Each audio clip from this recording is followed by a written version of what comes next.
Riassunti di Love is in the Air che coprono tutta la puntata turca numero 11. Selin dice a Serkan che se c'è la possibilità che loro due possano tornare insieme, lei lascerà subito Ferit, ma vedendo Serkan esitante gli dice che deve darle una risposta entro 2 giorni.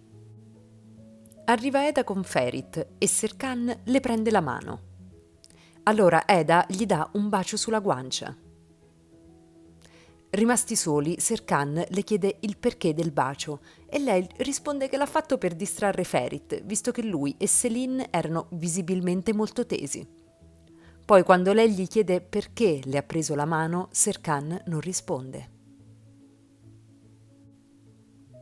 Mentre sono in macchina, Eda chiede a Serkan perché non ha detto a Selin di rompere con Ferit. Lui non risponde e le dice che lei pensa solo al contratto che sta per finire e a sbarazzarsi di lui. Questa volta è Eda a non rispondere. Poi Serkan dice a Eda che il giorno successivo andrà a prenderla per andare in ufficio, ma Eda gli dice che non è necessario perché ha già presentato il progetto completo. Serkan dice che troverà un motivo per farla andare.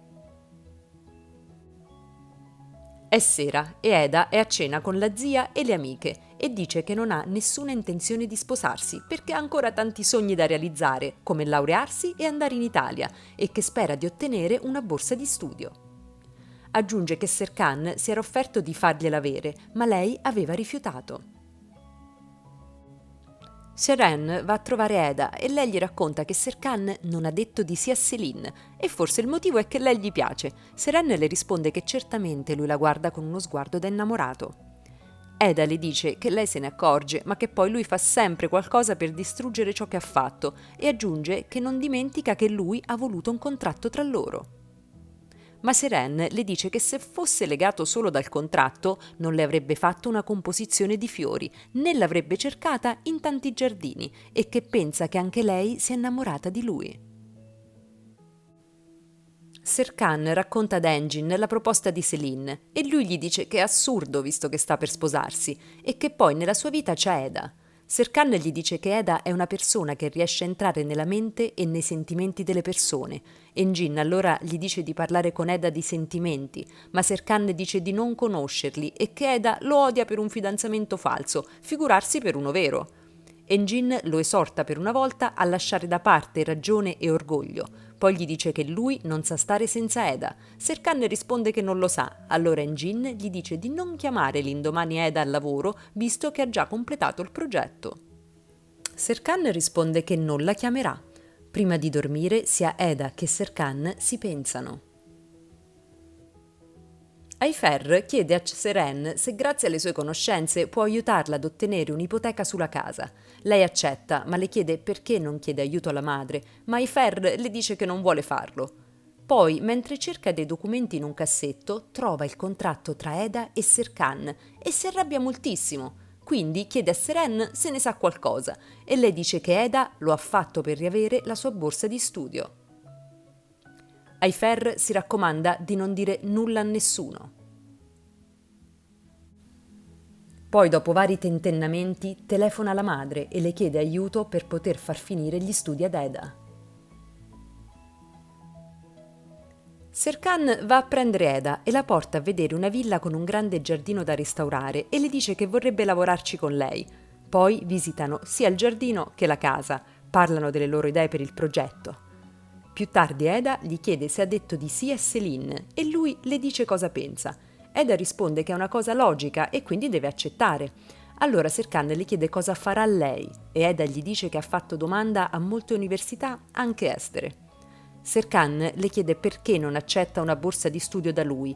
Eda risponde che gli aveva rovinato l'immagine quando lo aveva baciato, per cui lo ha aiutato solo per rimediare al suo errore. Serkan la ringrazia per averlo riunito a Selin e la abbraccia. Poi Serkan riceve una telefonata da Engin e fa finta che questo lo stia chiamando in ufficio per un'emergenza e chiede ad Eda di accompagnarlo. Arrivati in ufficio, Serkan dice a Engin che Eda sta andandosene, che non vuole lavorare con lui ma recarsi all'estero, perciò deve essere lui a farle una proposta di lavoro. Mentre parla con Engin, Eda riceve una telefonata che le comunica che può iniziare a frequentare l'università in Italia e perciò, felice, saluta e se ne va. Serkan le corre dietro e le chiede di nuovo perché non accetta la sua borsa di studio. Lei gli dice che tra loro è tutto finito e che ora che lui ha riavuto Céline la deve lasciare libera di vivere la sua vita.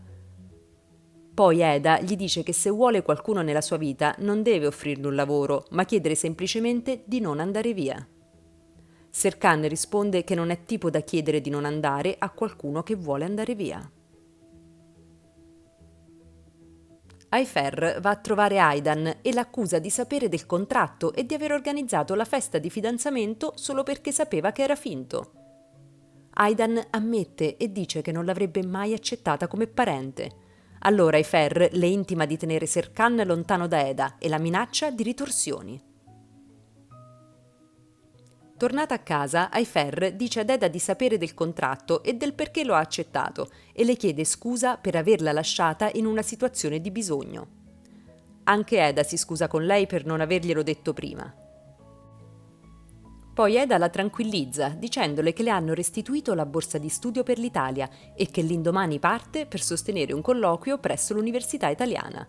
E se andrà bene, frequenterà lì l'ultimo anno e si laureerà. Serkan torna a casa ed è molto nervoso, per cui Aidan chiama Céline e le dice di andare da lui. Subito dopo, Saife chiama Eda e le dice di andare da Serkan che sta male. Più tardi Eda va da Serkan e lo trova molto nervoso e riesce a farlo rilassare. Mentre stanno parlando, arriva Céline che gli chiede cosa succede, visto che lui si ammala solo quando è arrabbiato. Lui le risponde che sta bene, ma ha bisogno di dormire e Céline se ne va. Ayfer, ancora nervosa dopo l'incontro con Aidan, rivela alle amiche di Eda che il fidanzamento era falso e Eda lo aveva accettato solo per riavere la borsa di studio. Eda si occupa di Serkan e quando lui si addormenta ha un incubo in cui rivive il passato, quando dopo la morte del fratello era stato mandato in collegio all'estero contro la sua volontà. Poi nel delirio chiede ad Eda di non lasciarlo e che andrà in Italia con lei.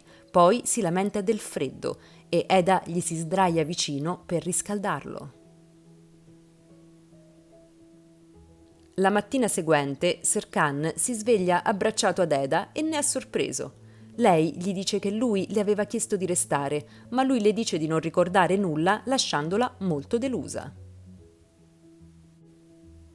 Eda va via e va a salutare Aidan e le dice che sta partendo e che Serkan tornerà con Céline.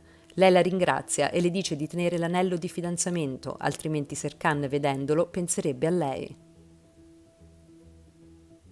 Ferit va a parlare con Alpekin e gli dice di aver parlato con degli avvocati di Efe Akman che insistono per l'accordo e dicono di accettare le condizioni poste da Serkan. Aggiunge che c'è solo un problema, che loro hanno saputo di un incidente in un loro cantiere avvenuto anni prima in cui un muro crollando aveva ucciso 2 persone, quindi chiedono controlli mirati affinché ciò non accada nuovamente. Alpekin, dopo aver detto che quello è uno dei suoi grandi rimpianti, assicura che la cosa non si ripeterà e chiede a Ferit di non dire nulla a Serkan di quell'incidente. Aidan vede Alpekin pensieroso e lui le racconta che quando era giovane lavorava molto e di aver preso più lavori di quelle che avrebbe potuto realizzare. Perciò aveva affidato ad altri la realizzazione di un progetto semplice, ma di non aver controllato la realizzazione, e un muro era crollato, uccidendo 2 persone. Lui, per salvare l'azienda, aveva nascosto le sue responsabilità. Eda incontra Céline e le rivela il falso fidanzamento e le dice che Serkan la ama, anche se non riesce a dirglielo. Poi se ne va con le lacrime agli occhi. Alpekin dice a Serkan che Ferit diventerà socio della holding anche se con poche quote. Lui gli dice che è un errore, poi gli ricorda di quando dopo la morte del fratello lo aveva mandato in collegio all'estero e che da quel momento non si fida più di nessuno tranne che di se stesso. Il mattino seguente Serkan va a casa di Eda e la vede salutare tutti e salire su un taxi. Quindi Serkan chiama Céline e le chiede di incontrarsi. Lei, per poterlo fare, lascia le prove del matrimonio, lasciando Ferit sconcertato. Serkan, mentre guida, all'improvviso, ricorda ciò che aveva detto ad Eda quando stava delirando e allora segue il taxi e lo obbliga a fermarsi. Fa scendere Eda, manda via il taxi e alle proteste di Eda dice che prima le parlerà, poi la manderà in Italia con un jet privato. Quindi Serkan le confessa che lei ha preso il controllo della sua vita e della sua mente e le chiede di rimanere perché è perdutamente innamorato di lei. Dopo questa dichiarazione, Serkan la bacia. Così si conclude la puntata numero 11 di Love is in the Air.